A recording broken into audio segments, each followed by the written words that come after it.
Bonsoir. Bonsoir. Merci beaucoup d'être là, d'avoir répondu à mon invitation. Alors, écoutez, on est évidemment un vendredi soir, il est tard, etc. Donc les enfants sont couchés, mais justement, le sujet que je voulais aborder avec vous concerne, non pas les enfants, mais les adolescents, on va dire, qui commencent souvent leur vie sexuelle avec des films pornographiques. Est-ce que ça pose un problème? Thérèse, vous venez de publier un livre qui justement s'interroge sur la sexualité, notamment des adolescents de 14 ans, parfois de 12 ans. Moi, dans mes témoignages, c'est pas 14 ans, hein, c'est plutôt 9 ans, 10 ans, 11 ans. Donc il faut arrêter avec le mythe de on commencerait à vouloir regarder à 14-15 ans. J'imagine qu'il y a une différence entre 15 ans et 10 ans. On n'a pas la même maturité, on n'a pas la même manière d'approcher les choses. Et moi, ce dont je témoigne, c'est que des enfants de plus en plus tôt tombent sur des images pornographiques grâce à Internet, sur les réseaux sociaux, sur les téléphones portables, tout est hyper accessible et gratuit, il n'y a aucune limite. Et c'est vrai que moi, ça m'interroge. Ouais. Grégory, vous êtes en partie responsable de ces images, puisque... Je crois pas, mais... Disons, c'est une industrie florissante. Ça vous inquiète de savoir que ce que vous produisez, vous, chez Dorcel, peut être regardé par des enfants? Bah évidemment, parce que c'est absolument pas la fonction de nos images. Et ça fonctionne pas leur destination. Leur destination, et la destination de nos images est d'être faite pour divertir des adultes. Et normalement, en tous les cas, jusqu'il y a quelques années, les mineurs étaient largement protégés. Aujourd'hui, le fait est que, parce qu'il manque des dispositifs et dont on est les premiers victimes... les premières victimes, c'est plutôt les enfants qui tombent dessus, mais... Oui, elles tombent dessus, mais malheureusement, on fait partie de ceux qui luttent le plus activement pour... Qu'est-ce que vous faites? Aujourd'hui, ça se réduit à des opérations de lobbying et d'essayer de convaincre les pouvoirs publics d'agir et juste de bloquer les sites internet qui sont contrevenants, qui la plupart du temps sont des sites internet pirates et qui, pour des raisons économiques, parce que derrière, il y a une motivation économique qui est de pirater et qui est de générer une audience forte autour de sites qui diffusent gratuitement du porno. Nous, la vocation de nos entreprises, comme HPG, comme la nôtre, etc., elle est bien évidemment de vendre nos images.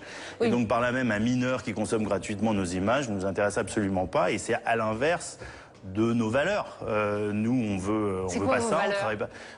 Nous, on estime que des adultes consentants doivent pouvoir jouir, doivent pouvoir se masturber, et c'est pas un gros mot, sans entrave et sans que ça soit critiqué, sans que ça soit montré du doigt par la société. Donc, au-delà, des discussions. Pourtant, vous habituez le consommateur très tôt à consommer ce genre d'images. Pourquoi comment ça Par exemple, si à 10 ans, il commence à regarder ces images et finalement on habitue. C'est intéressant ce que vous dites, parce que d'une certaine manière, moi, je suis tout à fait d'accord avec vous. On a subi la gratuité. Je suis tout à fait d'accord. La gratuité, c'est un fourre-tout où il n'y a aucun contrôle, tant éthique que juridique. Je suis papa, j'ai 2 enfants, donc je suis concerné également. Ils sont encore un peu jeunes, mais le problème se vient là. Donc nous, la position, c'est, au point de vue éthique, étant parents, on ne veut pas qu'il n'y a pas de discussion possible. On veut que les adolescents soient tenus écartés, qu'à partir de 18 ans, ils aient un accès. Et au point de vue financier, ça coule aussi notre marché. Donc, Julia, vous n'êtes pas exactement sur cette idée-là. Vous êtes performeuse. Vous, ça vous choque que des adolescents aient accès à ce genre d'image, ou vous pensez que c'est pas si grave que ça? Donc déjà, moi, je pense que c'est pas si grave que ça, dans le sens où il y a de tout dans la pornographie. Il y a de la pornographie, il y a du fast-food, et puis il y a de la gastronomie. Ensuite, quand vous dites fast-food et gastronomie, c'est quel genre de distinction vous faites? Parce que je vous avoue, par exemple, Erika Lust, experte. Expliquez-moi la différence entre le fast-food porno et la gastronomie porno. Le fast-food porno, YouPorn par exemple, c'est rapide, il n'y a aucune personnification, il n'y a aucune mise en scène, il n'y a aucune lumière, il n'y a rien, c'est de la branlette rapide et efficace. De toute manière, c'est un divertissement branlatoire, donc bien sûr que la pornographie, c'est pour se branler. Mais il peut y avoir aussi, et on le voit avec toute une nouvelle vague de pornographie, notamment au festival par exemple de Berlin, où on voit bien que des cinéastes comme Erika Lust font un gros effort pour aller chercher, aller questionner le désir. Et de toute manière, les fantasmes, c'est justement un espace de liberté. on ne peut pas aller essayer d'emprisonner le fantasme de nos jeunes. Pardon, mais est-ce que un gamin de 12-13 ans, ça change beaucoup de choses, qu'il aille voir un film porno qui essaye de questionner le désir? Ou est-ce qu'il est capable d'avoir le recul et de comprendre que c'est ce que vous appelez la gastronomie du porno? Enfin, de tout temps, j'ai l'impression quand même que les jeunes essayaient d'escalader les barrières ou les interdits pour aller chercher « Ah, mais qu'est-ce que c'est le sexe ?» Attendez, mais là vous dites escalader, mais donc le porno aujourd'hui n'a plus rien de transgressif, c'est-à-dire qu'aujourd'hui la majorité des collégiens arrive tout de suite. Donc une chose serait, comme vous dites, essayer de vouloir transgresser l'interdit d'aller voir, et dans une certaine manière, il y a quelque chose d'assez structurant chez l'adolescent de transgresser un interdit d'aller voir. Autre chose est, j'ai rien demandé et j'y ai accès, et du coup après... j'ai rien demandé, il faut quand même ouvrir la fenêtre. Mais aujourd'hui, il y a des pop-up, il y a des choses qui viennent, des téléchargements, des Jean-Paul, etc. C'est évident qu'on les veut pas. Oui, mais voilà, mais c'est ça dont on parle. Ça commence comme ça, la première. On vous connaît pour vos livres sur l'école, etc. Mais on connaît moins d'abord vos romans érotiques et puis un livre qui s'appelle La société pornographique et qui, justement, étudie cette question de l'impact des images pornographiques. Alors, je veux dire que c'est bien de se préoccuper des enfants, mais préoccuper aussi des adultes, hein, parce qu'en fait, on ne tient pas compte du temps.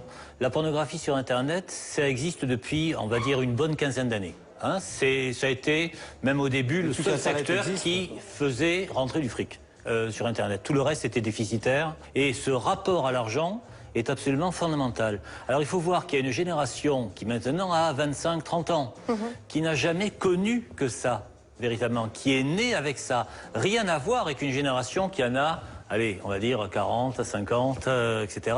Et pour qui l'accès à l'érotisme, ça passait beaucoup quand même par le livre.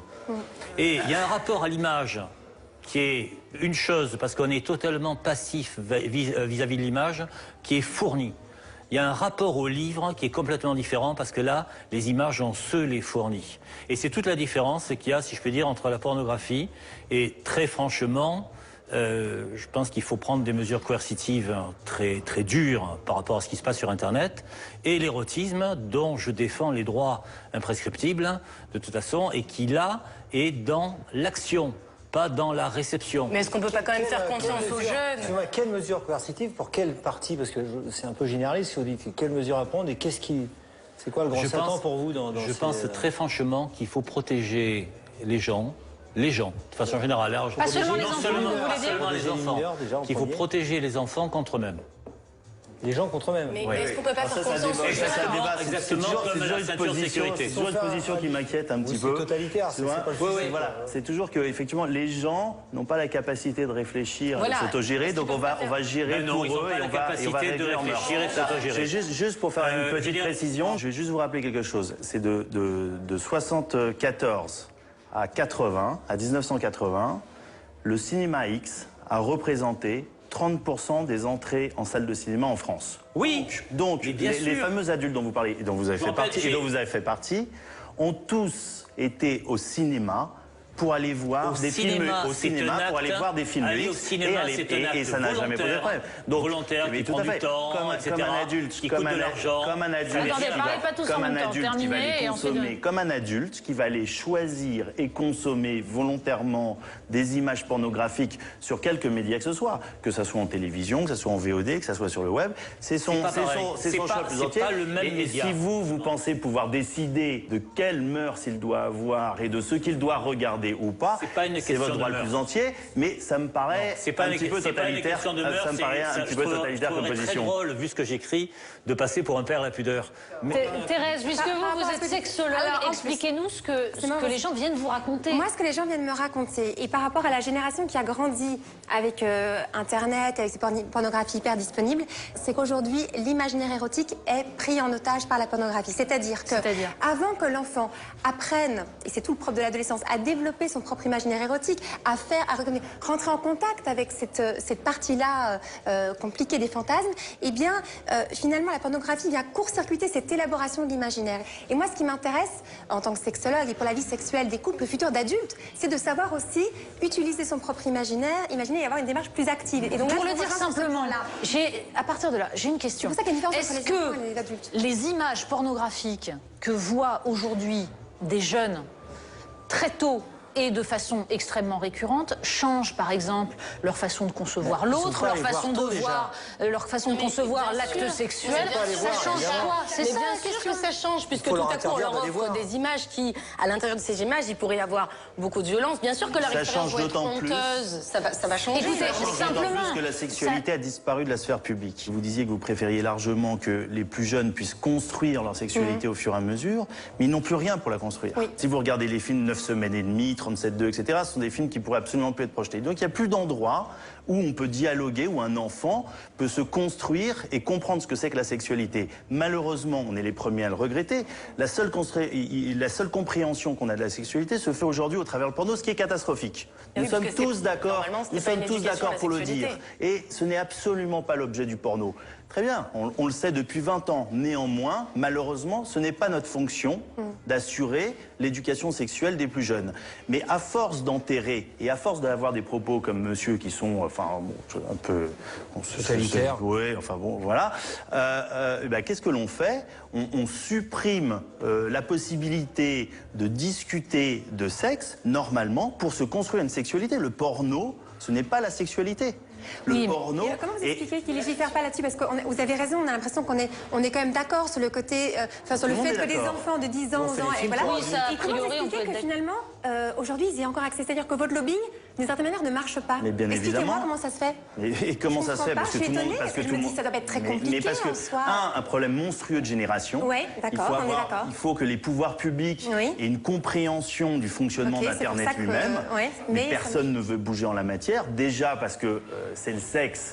Et clairement, ce sont des sujets dont personne, il n'y a pas beaucoup de députés qui veulent s'emparer du sujet. C'est un problème. Pardon, mais il y a des lobbies extrêmement efficaces sur beaucoup de choses. Et vous êtes en train de nous dire que vous voulez vous battre pour interdire l'accès des enfants à la pornographie, ce qui semble un truc qui ne devrait pas faire débat. Et ça ne marche pas. Mais ça a très bien marché. Ça a très bien marché. Regardez en télévision. Le CSA a émis des règles qui sont plutôt très strictes, qui sont parmi les plus strictes d'Europe. Et là, vous n'y arrivez pas. On a travaillé avec pendant 35 ans. Elles nous conviennent parfaitement. C'est fantastique. Mais c'est quoi les on a freins? un système. Je comprends pas. Oui, mais non plus, je comprends pas. Quels sont les freins? C'est qu'aujourd'hui, il faudrait convaincre et la classe politique, les fournisseurs d'accès Internet et les lobbies qui sont des lobbies libertaires, qui sont pour une liberté complète sur le web.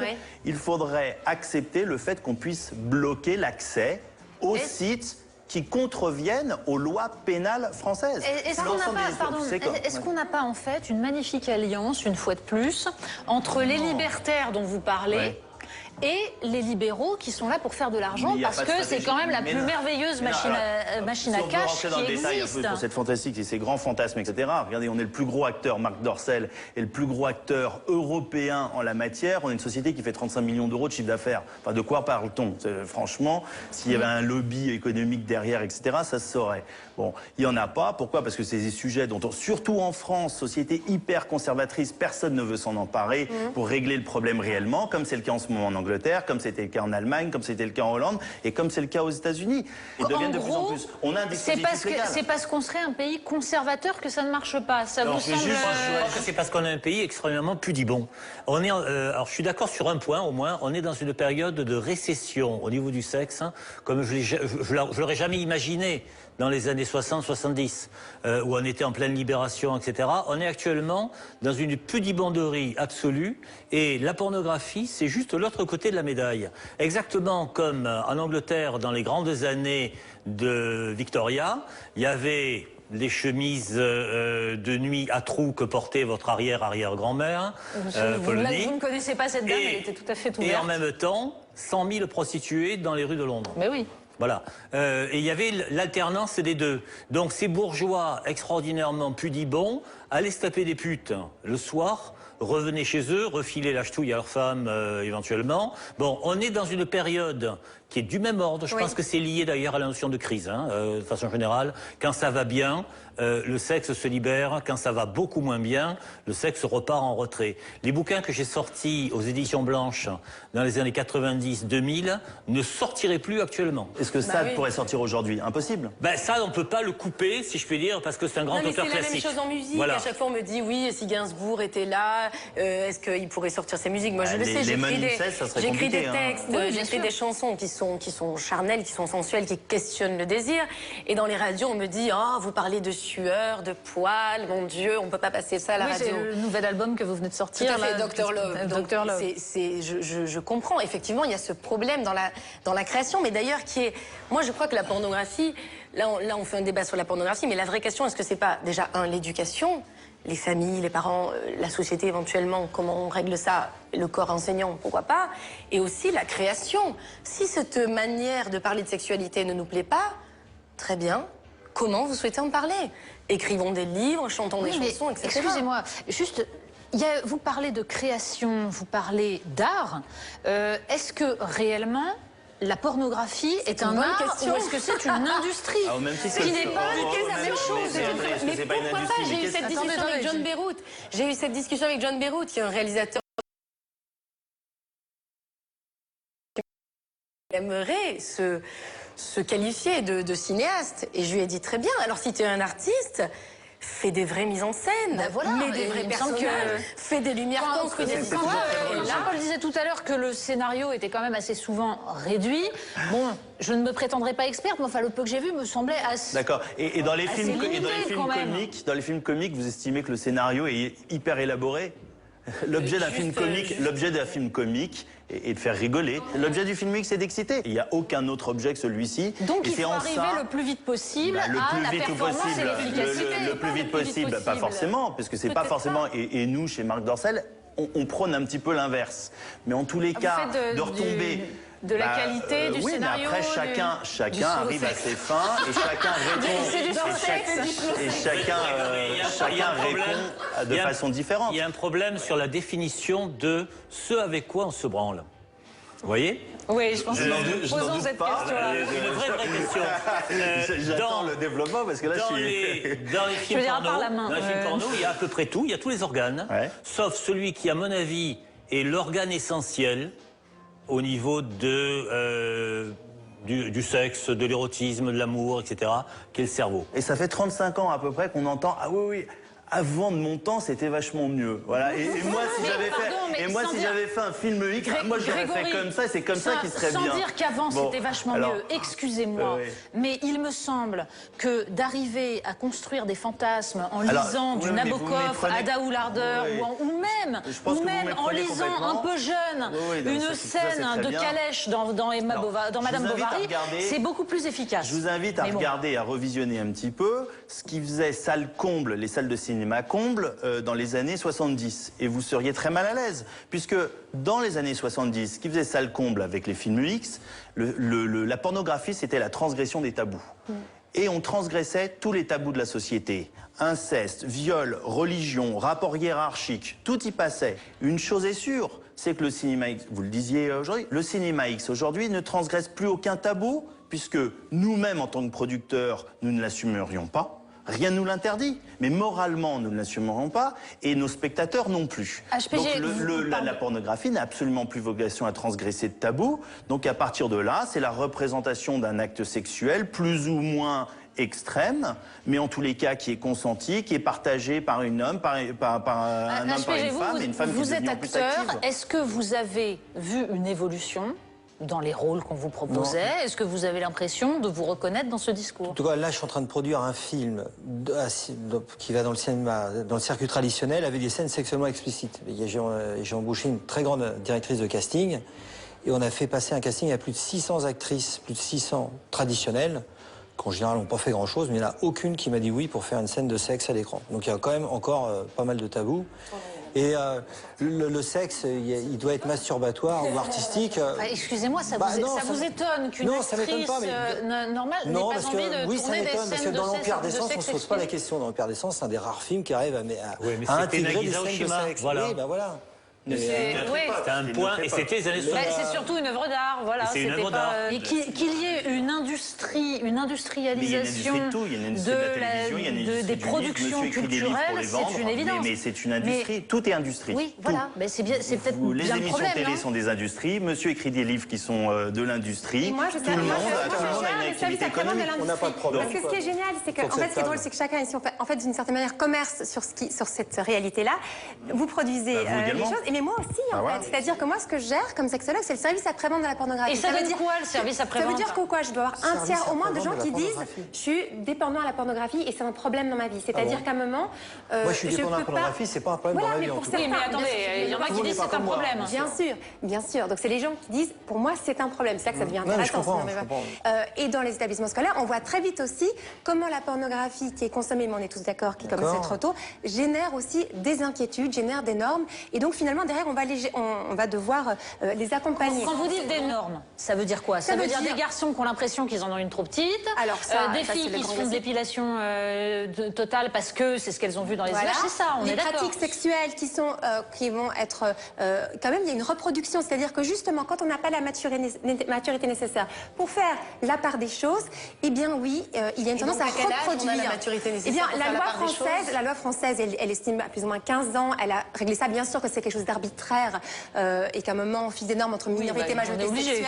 Mais quand même, ça dit quand même quelque chose de la maturité pour être capable de pouvoir distinguer ce qui est du virtuel et du... Je crois que sur ce sujet, on est tous d'accord. C'est globalement... Les jeunes se sont toujours posé des questions. Vous dites que ça les perturbe, mais bien sûr...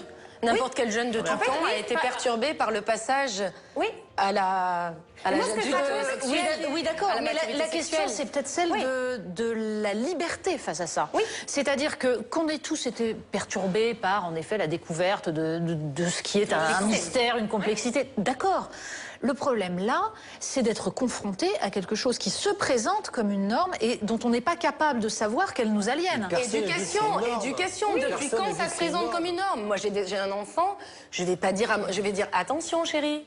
C'est pas là. De la même manière quand il regarde la pub, c'est pas la norme. On ne prétend pas que ça soit une norme. L'éducation, on l'a fait comment? On l'a fait où? Qui a dit que le porno s'imposait comme une norme? C'est-à-dire que... Il y a quelque chose qui tient à l'esthétique. Le porno est filmé. Regardez tous les pseudo-amateurs, etc. C'est filmé comme si c'était du réel. Et c'est le problème. Non, c'est le problème des gosses. C'est que assez tard même, ils confondent complètement. Ils savent pas faire la part entre la fiction et le réel. C'est d'ailleurs ce qui fait le succès de Fast and Furious. Ils croient que c'est vrai. Natacha tout à l'heure évoquait l'une des plus grandes scènes érotiques de toute l'histoire de la littérature. C'est dans Madame Bovary. Madame Bovary baise comme une folle avec Léon dans une voiture. Tout ce qu'on voit, c'est la voiture. Voilà, c'est tout. Après, essayer d'expliquer ça à des élèves qui ont, mettons, 15-16 ans, en leur disant, voilà, ça c'est un sommet de l'érotisme. Autre sommet de l'érotisme, je vous le dis, pour moi, c'est dans Le Rouge et le Noir, au moment où Julien Sorel va prendre la main de Madame de Rênal, au moment où Dick sonne à image. Voilà. Et les élèves se disent, ouais, mais alors il l'encule ou il l'encule pas? Mais c'est pas le problème. C'est-à-dire... Ils vont venir voir nos films, on prend des post-adolescents en classe prépa, qui ont été imbibés de ce genre de représentation, leur faire comprendre que le sexe, tel qu'il peut être raconté, simplement raconté, donc vécu, parce que pour moi, il y a un rapport direct entre le récit et la façon dont on le vit de façon active. J'ai bien dit active, pas passive. C'est quelque chose... Je veux dire, prendre un exemple. Hitchcock n'avait pas besoin de montrer Gary Grant en train de s'embourber Eva Marie Saint, il montrait juste un train qui s'engouffrait dans un tunnel. Ça suffisait. Voilà. Donc on va en rester... Mais c'est tout le problème, c'est que actuellement, ils veulent de l'explicite. Parce qu'ils ont eu toute une formation à l'explicite. Je pense que on peut en tout cas conclure de cela une chose, c'est que visiblement, vous êtes d'accord pour dire que une loi, une interdiction, et on vous fait confiance pour que votre lobbying enfin porte ses fruits, ce serait pas mal. Et ensuite, eh bien tout simplement se réapproprier le langage, se réapproprier ce qui va au-delà des images. Quelque chose qui permettrait d'avoir le code pour décrypter les films de nos amis. Eh bien, parfait. Comme quoi on s'entend. Merci beaucoup. On va chercher le code. Bonsoir.